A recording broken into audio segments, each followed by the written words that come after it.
You sure don't want any? Sure, I'll have a little bit. All right. Now you say a little bit. I'm not sure what that means. That's good. I got a ball game tonight, Little League game. All right, so Mr. Scott Talley, this is the question I have. I ask this question to everybody. I absolutely believe that everybody has a God-given talent. Something, here's how I describe it, something that comes natural to you. It's easy. There's almost no effort to do it. And it doesn't have to be, I think in your case, definitely, it is work-related. Some people, it's not work-related, and that's okay. Yeah.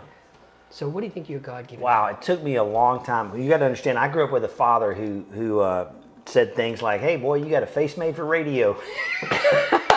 Or in sports, what you lack in size, you make up for in slowness. So, it's like, okay, you can't say that stuff today. They call child protective on you, but my dad was awesome. But, my dad had an incredible gift of gab. He'd be at the grocery store checking out, and he could make somebody's day. And I remember as a little bitty kid going, man, he talks to everybody, and he makes everybody feel good.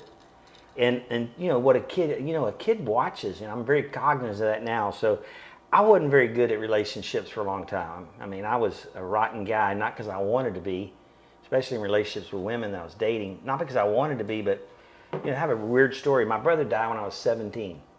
I was 15. And so when I was dating women, it was like, if you get close to me and love me, you're going to die. And I'm going to hurt and be sad. So I just chose to be sad all the time. And so I was not faithful to women, and I was like, "What's wrong with you, you bum? You weren't raised that way. Why are you treating people like this?" But it was just subconsciously. I couldn't let anybody get close to me. So I wouldn't say that what I got was naturally God-given, but I'm grateful that I've grown into being able to make a living doing what I love the most, and that's just putting people together. Being nice to people, being kind, trying to help, and I get paid to do it. It's crazy. So I do think I was born somewhat with the gift of gab. I think you, yeah. Watching my dad. A lot of people said, "Oh, you're a salesman," the old definition of a salesman. I think I was that for a many number of years.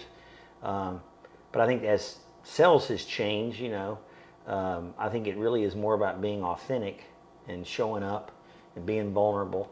And I've hopefully grown into that, and hopefully that makes me a better dad and a better husband. Oh, dude, no doubt about it. I'm telling you, the reason I joined, when you called me up, because we did not know each other face to face. When you called me to join, I was like, there's no way. But I think you have two talents, and I'm dead serious. One, it's your, you can call it a gift of gab. I guess that's what you call it, where you're very easy to talk to. Immediately, you feel like this guy, he's a real genuinely nice guy. But it was also when you asked me to join, and I was like, it's not going to work for me. And you could see the future. Like, Rob, I'm telling you, you're going to get business from it, which, by the way, I've gotten a bunch of business from it.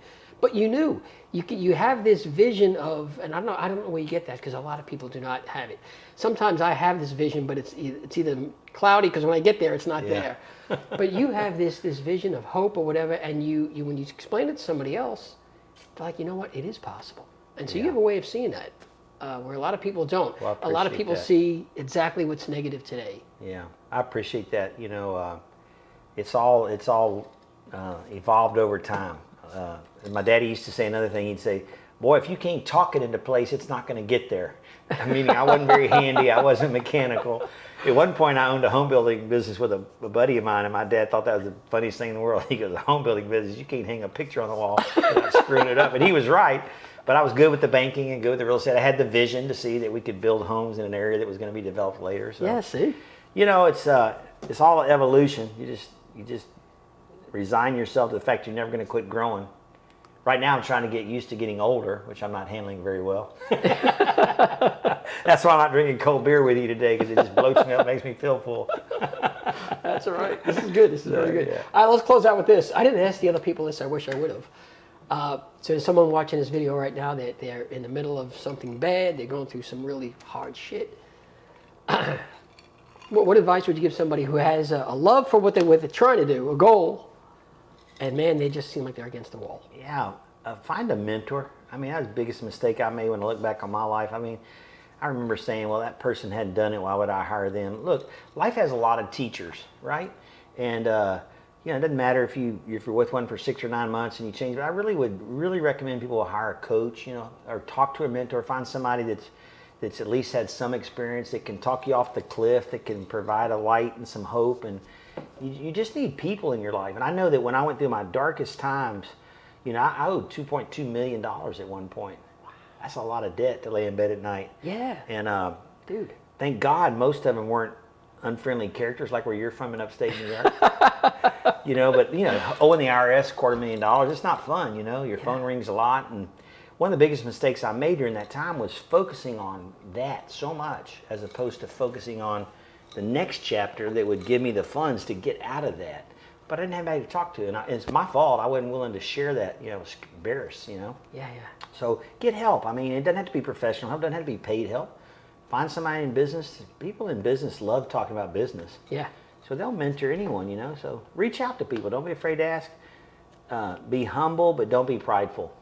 That'd be my biggest lesson. Excellent. Scott, tell people about where they can find, because I'm telling you right now, if you're looking to join a network group virtually anywhere in America, and now evidently in Malaysia. Yeah, Malaysia. And you're also, where else? You're in a couple other countries, aren't you? We've got a couple of started in Canada and one right outside of San Diego in Mexico.